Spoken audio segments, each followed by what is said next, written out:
Hello everyone, we are glad to have you back. In episode 6 of Percy Jackson and the Olympians, the idea of iris messaging is introduced. This sequence is significantly more informative than it first appears. The narrative presented in Rick Riordan's books is expertly adapted in Disney's Percy Jackson series, which also teases future events in its first few episodes. Episode 6 of Percy Jackson teases a potential betrayal in Season 1 and includes further Easter eggs and allusions to the original work. In Percy Jackson, demigods may communicate across great distances by tossing a drachma across a rainbow, a technique known as iris messaging. By employing this tactic, Grover, Annabeth, and Percy contact Camp Half-Blood and speak with Luke. The iris messaging scene in Percy Jackson Season 1 foreshadows the true twist that the trio reveals they think Clarice is the lightning thief, but this admission is supposed to confuse viewers. In Percy Jackson and the Olympians Episode 6, the iris messaging scenario is intended to set up a red herring, since Clarice isn't actually the one who stole Zeus' Master Bolt.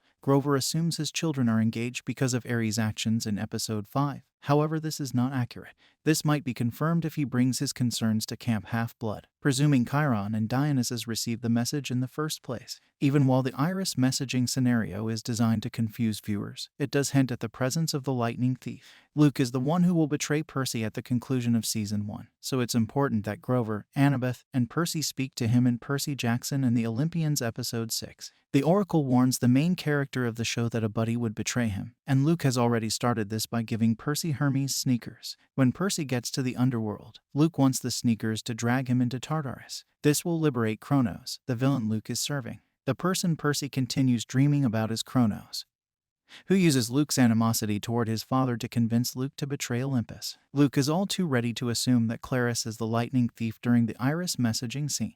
He doesn't even really challenge Grover, Percy, or Annabeth's accusations. At first glance, it appears that Clarice is the cause of this, but after realizing that Luke is the lightning thief, it all makes more sense, and it benefits him to frame someone else for the crime. It's also likely that he won't even tell Chiron and the other adults at Camp Half-Blood what the trio has to say. He has a plan that calls for Percy and his pals to go to Hades in order to retrieve the lightning bolt, yet doing so would not advance it. Luke's treachery is made considerably more terrible in Percy Jackson and the Olympians Episode 6, in part because of the iris messaging scenario.